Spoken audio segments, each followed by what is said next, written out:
Okay, subject I'd like to talk to, it's near and dear to my heart, is a thing that I refer to as Coli-Trol. First of all, it's my patent, okay, which is a reason that I'm near and dear to it, okay.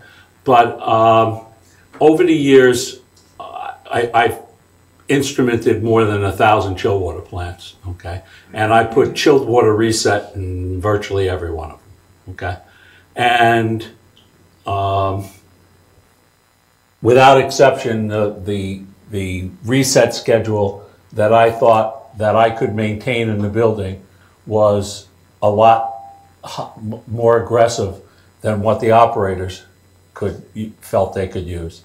And the operators, after a while, they adjust and adjust and adjust the reset schedule so that either it doesn't exist at all, okay, they don't use it, okay. Now, today, virtually every chiller that you buy has a reset schedule that you can implement in it.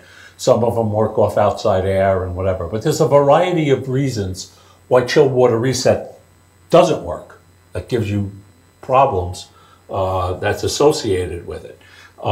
It saves energy by reducing the compressor operating costs, okay? And it does that because the lower the pressure change between the suction and the discharge, the less expensive it is to compress the refrigerant. So, you know, creating 100 tons with a lower delta P and then with a higher delta P across the compressor makes the chiller, can make the chiller more efficient, okay? It reduces excess dehumidification at the coils. That's really the area that the big savings are made, okay? Remember, when you throttle the water through the coils, you still have 40, let's say you're running 45 for the one, another number, or 48, okay? You still have 45-degree water entering the coil. You just have less of it, okay? And the water enters the coil on the leaving air side. So the coldest air comes in contact with the coldest water.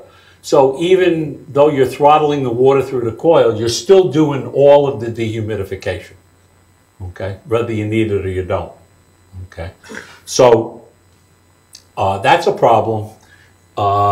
It stabilizes the air handling unit discharge temperature because the higher the chilled water temperature entering the coil, the more the valve is open, and as a result, you don't, when the controls change, you don't see as much of a change in the discharge temperature. So the temperature leaving the coil tends to stabilize when you have chilled water reset or higher entering chilled water temperature. The problems caused by chilled water reset.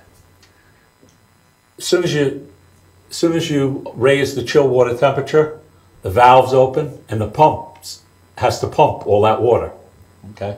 So your pumping costs go up with chilled water reset. As your valves start opening up, you can have a problem, far load starvation. In other words, the coil that's at the furthest end of the thing starts suffering because the pressure drop through the piping system is such that they don't have enough delta P at the far ends. Now that could cause you to speed up your chill water pump if you have a VFD on your chill water pump, which most people do today. So you got to speed up that pump and maintain a higher differential. Unfortunately, that differential pressure is maintained all the time. So you wind up with let's say you set it, somebody sets it at 45 or something out there, 35, just so that on a hot day you have enough water going to the far ends. The problem with that is every commercial valve that's ever been made that's other than a ball valve or a butterfly valve is designed to operate with maximum 20 to 25 pounds. So if you operate a valve that's been designed for 20 to 25 pounds at 45-pound differential, the valve doesn't close. The spring isn't strong enough to hold the valve against the seat. So the thing starts lifting off of its seat. So even though you think the valve is closed when you put 15 or 9 or 0, whatever it's direct acting, reverse acting, it doesn't close. It's still open, and water is still passing through it. Okay. It also beats the shit out of your seats and your valves. Okay. You wind up in some cases with high humidity in some areas because you don't have enough flow going through the coil, and now the chilled water temperature is high and it can't pull. You don't have that extra capacity left in it to pull it down. So that's some of the problems that are caused by chill water reset. Also, when you have higher flow, you reach the point that the criteria for starting another chiller becomes flow. And that is the case everybody talks about, low delta T syndrome and everything in a building, and there's a load of pressure compensated valves that they say will help you with that, so you don't pass too much water through something that's closed and whatever. But and Siemens is selling a flow control package that they charge hundreds of thousands of dollars and put a whole bunch of drives in the system. In reality, when you raise the chill water temperature, you got to flow more water, and if you flow more water, you're probably going to wind up putting a second chiller on. That's probably not going to happen in a building that has turbines. Okay. Most of these buildings that have turbines, the guys have figured out a way to operate the building on a single machine. Okay. And therefore, they run the chilled water temperature down so that they keep the flow down, okay? And they can't, and they don't want to start, you just don't start another turbine, as you well know. It takes you, an hour to warm everything up, get everything set up to allow you to start a second machine, okay?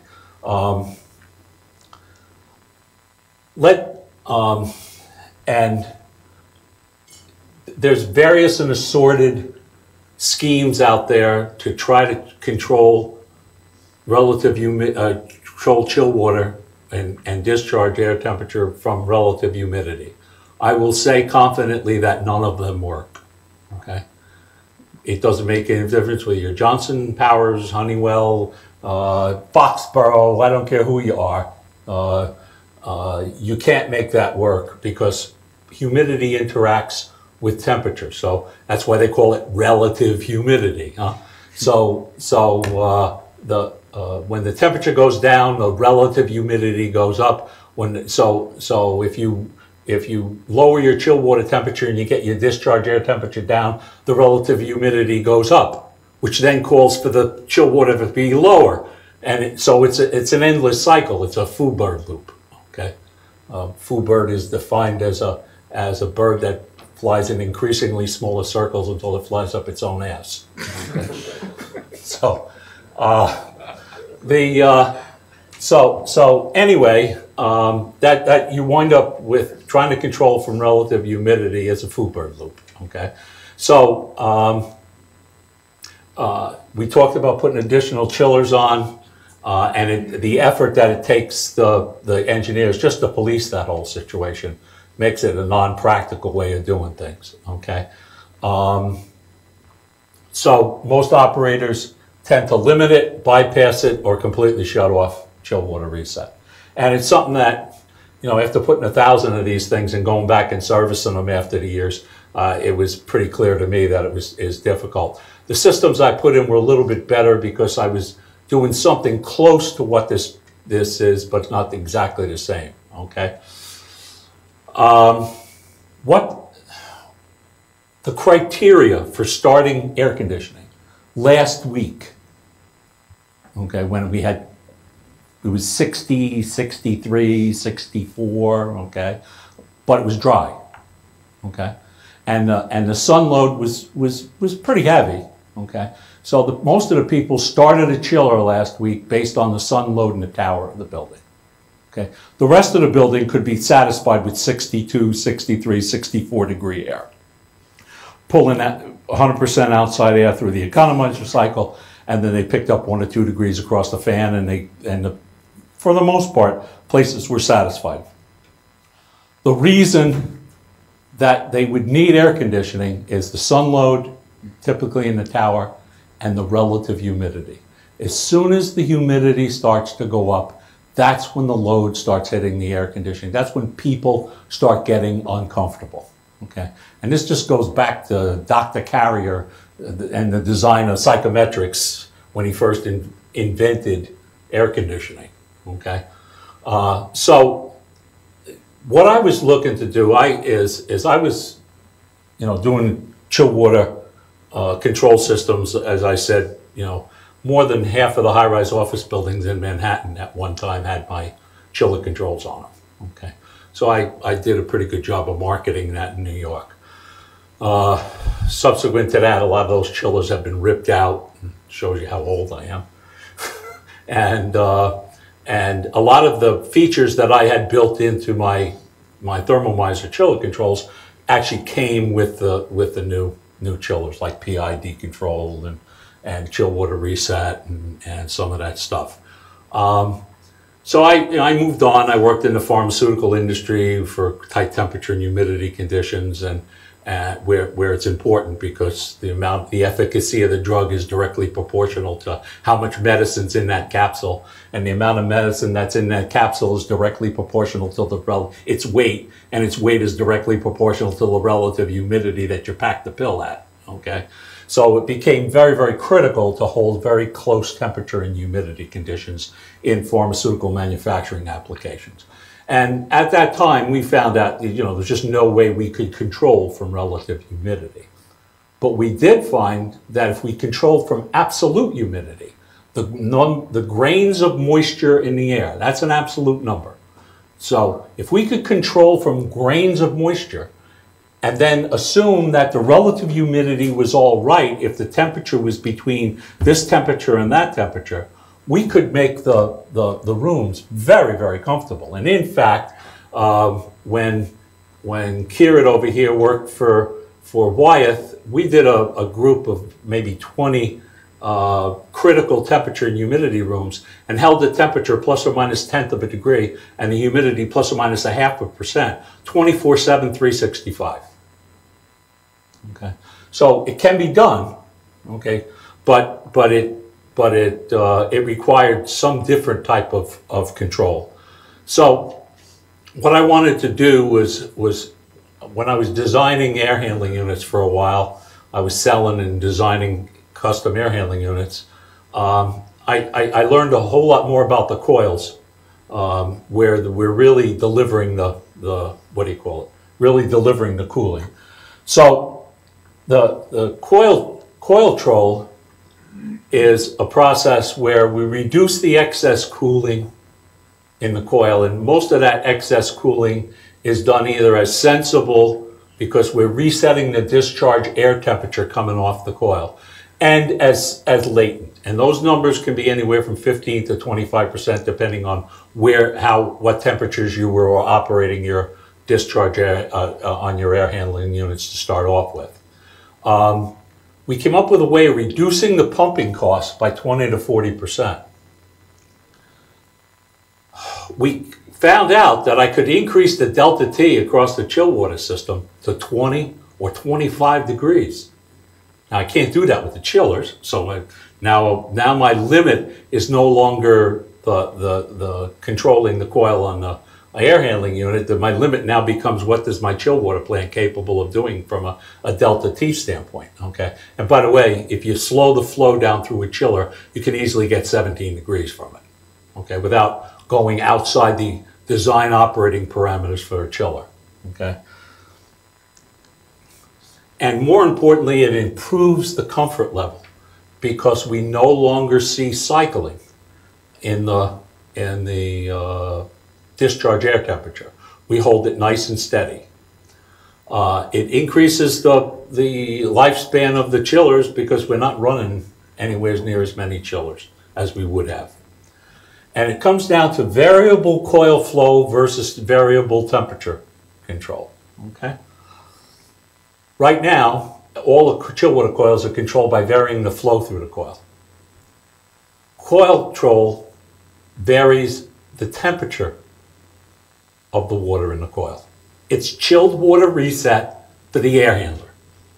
But we're doing it on a per air handler basis and a per building zone basis, because the air handlers are done by zones. So I can treat the upper part of the house differently than I can from the lower part of the house, which means that a lot of those days where I don't have the sun load and I don't have the humidity load, I can operate at 64 degrees discharge temperature on the air handler, and everybody's happy.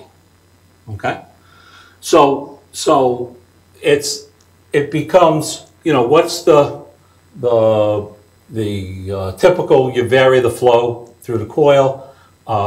We reset the flow in the coil, and we do that by putting a little recirculation pump in the coil. So that recirculation pump recirculates the water in the coil, and we set it up as an injection system. If we need more cooling in the system, we allow more chilled water to enter. If we don't need more cooling, then we bypass more back into the inlet of the coil, okay? One of the problems that I have seen, and it got progressively worse in the 80s, was that the coils started to go into laminar flow. Now, if you're not an engineer you haven't practiced that for a long time, okay? Laminar flow is when the velocity of the water slows down so much that the water doesn't wash the sides of the tubes. It just goes down the center, and you have this laminar layer between the wall inside of the tube and the wall of the tube. That occurs somewhere between 1.5 and 2 feet per second velocity through the coils. Your typical coil is designed for 3.5, 3 to 3.5. But depending on the coil application, I've seen them as low as 2.7, 2.8.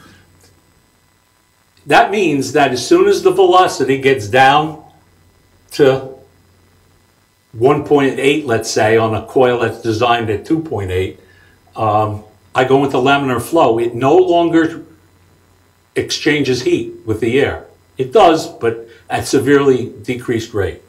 So what happens is the coils become less efficient, and the discharge air temperature then starts to shoot up when the coil gets into laminar flow.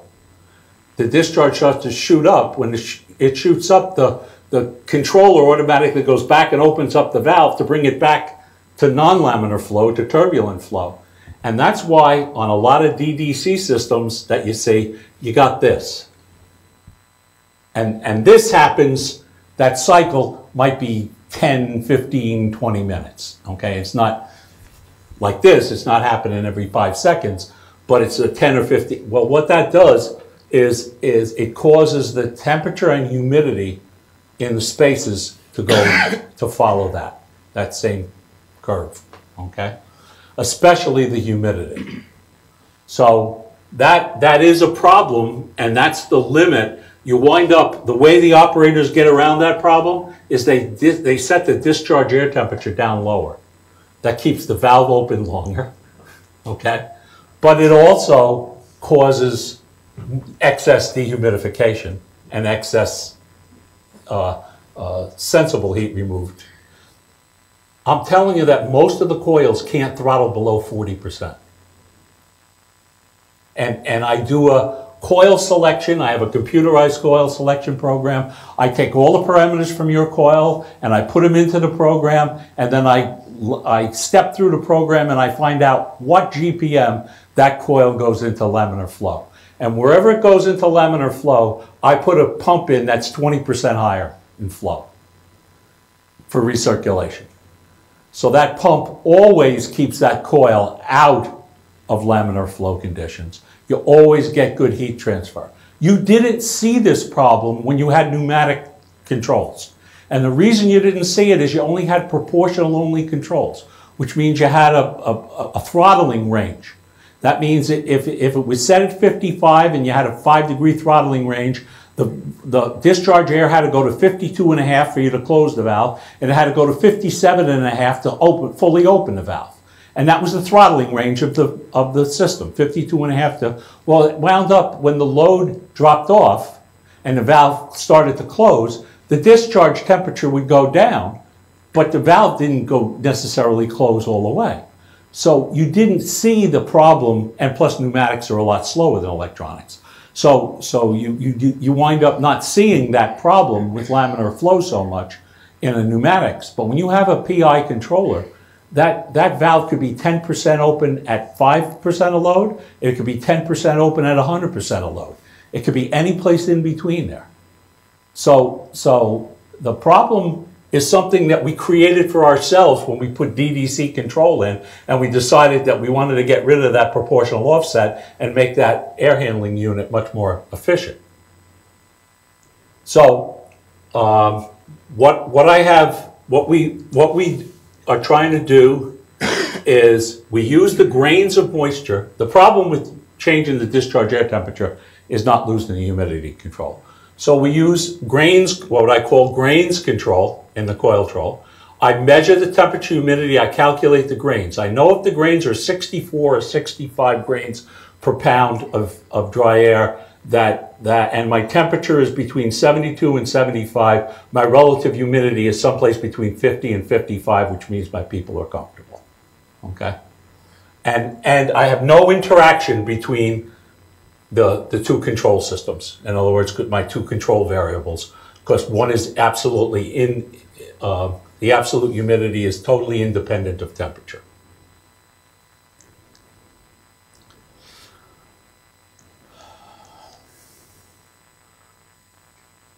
The design of a cooling coil is always a compromise. You have a thing called sensible heat factor that was designed. That's the ratio of sensible heat to latent heat. That your coils were designed to do that. Unfortunately, we have all reduced our loads in the spaces. We went from T12s to worst condition LEDs, but maybe the T5s or T8s. We reduced the total sensible heat in the spaces. We got rid of all of the CRTs and we put in nice LED monitors on it, okay? Everybody used to have a printer on their desk that stayed cycled on all the time. Now you have a central printing station where if it isn't used in 5 minutes, it cycles itself down, okay? All the sources of sensible heat have disappeared inside the building. When we finally put LEDs in the building, the problem is even gonna get worse, okay? You're going to have to put reheats in because there's no other way to get around it. So that's something you got to look at when you start looking at replacing the bulbs with LED bulbs. The Coli-Trol will help. It'll help a lot, but I can't solve the problem. I've run the coil selection 88 million ways to the center, and I still can't. I can't make the coil do everything, okay? But I can because at some point in time I got to worry about the relative humidity, and that's the overriding factor, okay? The ratio of sensible to latent is interesting. When the coil's at 20% of flow, 50% of the sensible cooling is being satisfied. Okay? A lot of coils, I was saying in the engineers, when we had the energy crisis, first thing they went to do is, hey, we're going to redesign the chill water system to have lower pressure drops.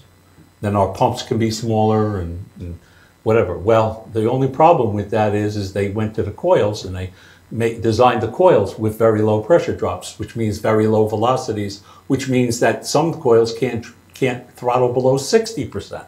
Without going into laminar flow.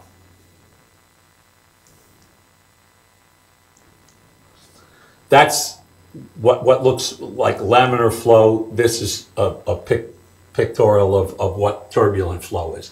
And it literally looks like that inside the coil, okay? This is a performance factor where you can see where at 20% of coil flow, which runs across the bottom, okay, we have 50% of the sensible heat. Now, we just said we can't get to 20% of flow because none of the coils will throttle back that far. To get our latent, okay, at 50, okay, percent of flow, the latent still isn't satisfied. The latent isn't satisfied until you get all the way out to 100%. So this curve is the problem with selecting coils. What we're doing is we're recycling the water and we're continuously changing the entering water temperature into the coil every time I recycle it. So a lot of my coils, when I'm running Coli-Trol, will have an entering chilled water temperature of 57, 58, 59 degrees. If it has an entering temperature of 57 and I get a 10-degree delta T across the coil, that gives me 67 leaving the coil. And it goes back to the chill water plant where I'm making it at 45. Obviously, I can't do that. So I gotta make some adjustments in there. But you know, so one of the adjustments you can make is you can reset the chilled water temperature as long as no one coil has a problem with the entering temperature. In other words, they're all satisfying their latent requirement. Then I can operate the chilled water temperature up. So I keep on raising the reset schedule. And this is all done within your own automation system, okay? All we're talking about is a pump, a check valve so the water doesn't run the wrong way in the bypass line. Chances are you have a bypass line there already with a valve in it if you had three-way valves in the system, okay? But we're talking about a 2-inch line on a 50, 60,000 CFM air handler. So it's not a big recirculating line. We're talking about fractional horsepower pumps up to maybe 2 horsepower. Okay. Now, it also has some really neat other effects. Okay.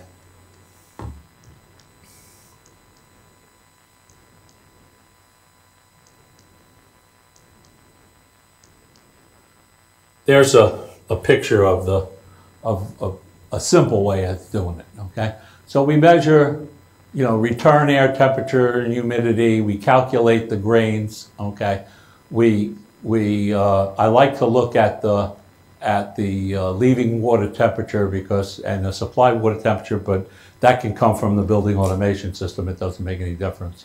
And then we communicate or send a 4 to 20 milliamp signal to your building automation system. The only thing you need to buy is the pump, the check valve. I advise you to buy a few sensors, but you don't have to. And this little box, the functionality of that little box can be programmed into your building automation system, or we can supply a box that does it, okay? So what happens is this pump either goes this way and recirculates, or it returns it, and this is the controller that's already there coming off your building automation system. That's controlling the discharge air temperature. We're resetting the discharge air temperature. Okay. And while we're still maintaining that we have our temperature and humidity. I'm not doing anything that's different from chilled water reset. This is chilled water reset. I mean, we all know that chilled water reset works. Okay? It's just, this is getting around the problems associated with chilled water reset. Okay. Now, another interesting feature is this pump takes up all of the pressure drop of that load, which means that I only have to maintain 1 or 2 pounds across my chilled water system to keep water circulating it the way I want. Okay. So I wind up that my differential across my chilled water system goes down. Because I'm recirculating a lot of water back to the coil, the amount of flow that's coming from my chiller is dropped by 50, 60%.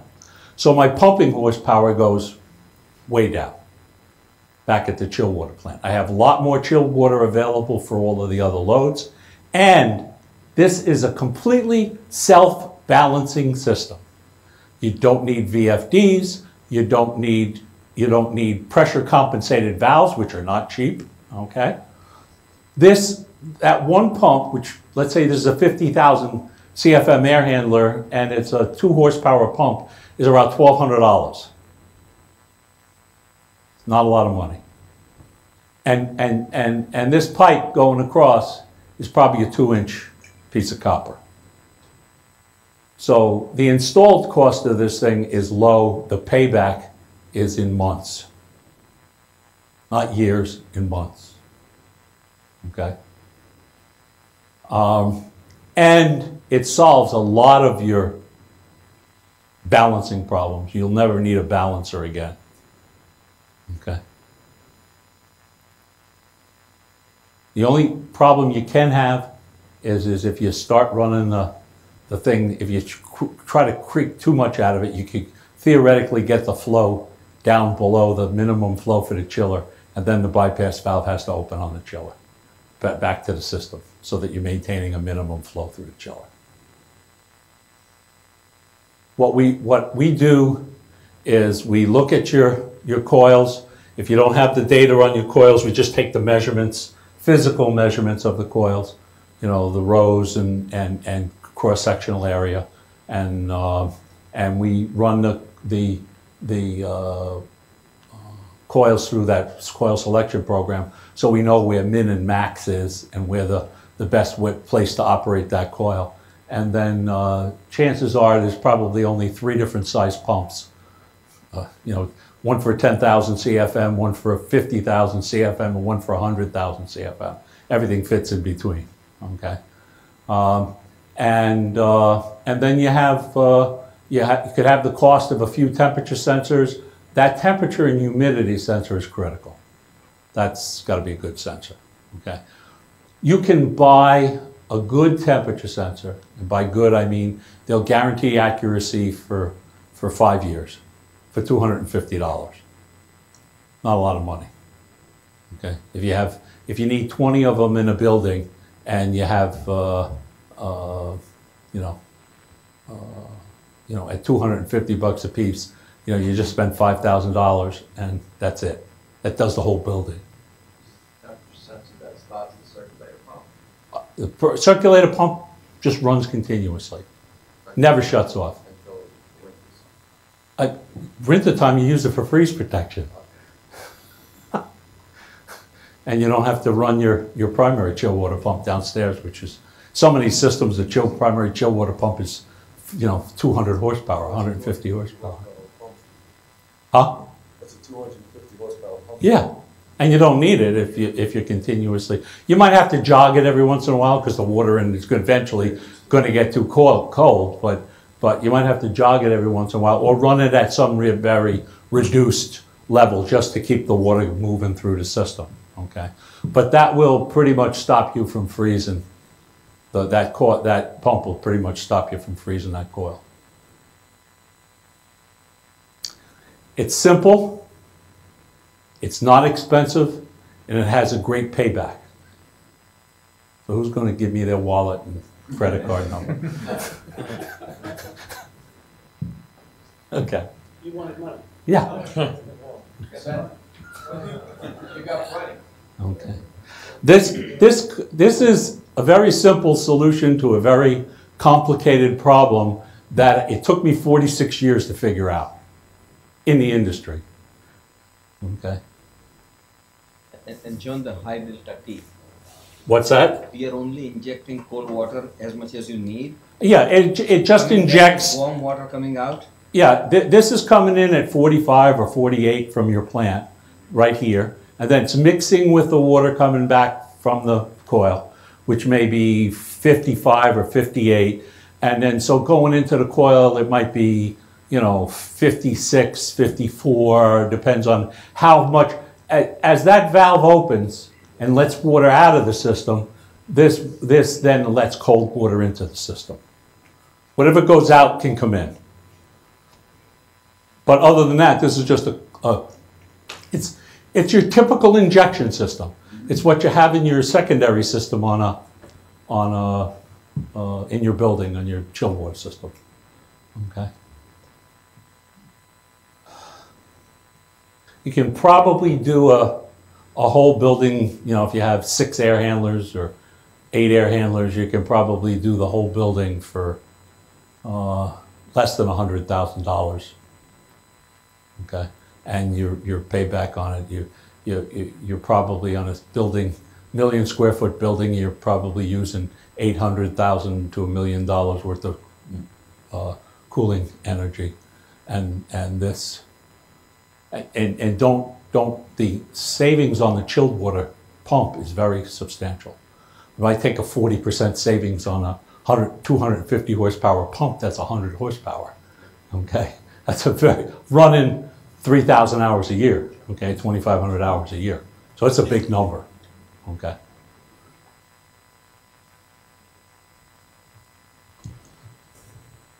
Do I have any questions?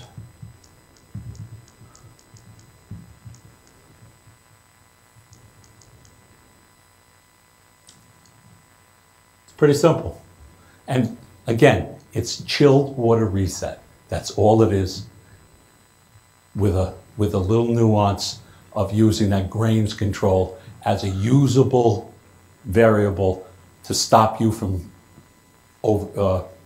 getting too much humidity. Okay. By the way, when we talk about running chilled water temperatures and when you start your building up, and I see a lot of people running in the morning, they come up and they try to bring the building down and they try to flywheel the building through the day. And they really don't know if it's working or it isn't working, but they're not getting any complaints, so they're not, so it works. But reality is there isn't enough BTUs to flywheel in the building. The air is changing, you know, 4 times, 5 times an hour, okay? You can't flywheel that building by you can pull the humidity down, okay? And then as soon as the humidity goes up outside, one thing about humidity, it travels at the speed of sound from one spot to the other, okay? There's a law, Dalton's law of partial pressures, that says that if you have something that's at let's say 1 psig here, okay, or 1 psia here, and half of that pressure is caused by the moisture, which it isn't. And I have over here a humidity where I got 1 pound of the pressure caused by humidity. The humidity is going to go from here to there at the speed of sound. So it goes right in your discharge damper. Okay? It literally goes right in your discharge damper. Your damper opens up and is discharging air out the side of the building. The humidity is coming upstream from that flow. The pressure is not high enough to overcome the delta pressure of the vapor pressure.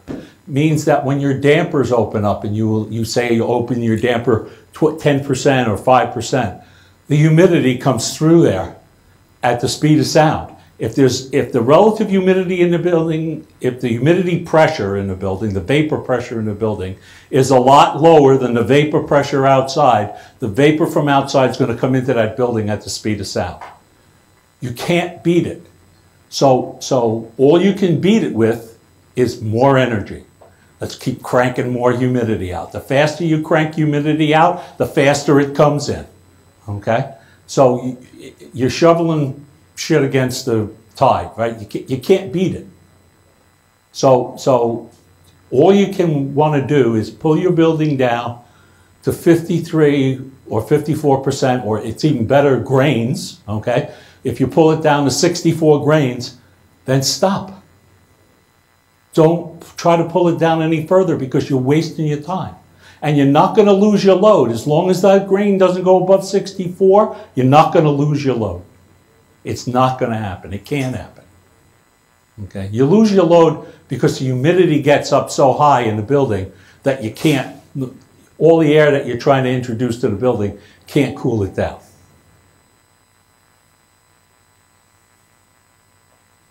So, you know, it's a mindset until you see it on the screen, until you see the data analytics telling you what happens when I lower that, and he showed one day I do it and one day I don't, or one building I do it in and one building I don't, and you look at the difference, it's going to be all in energy. It's not going to be in comfort. You're not going to make the building one iota more comfortable by pulling those grains down, because as soon as the humidity comes back up outside, it goes in. That's why, you know what, an hour after you shut the building off at night, the interior is the same as the exterior as far as humidity is concerned, okay? Because the moisture comes right in.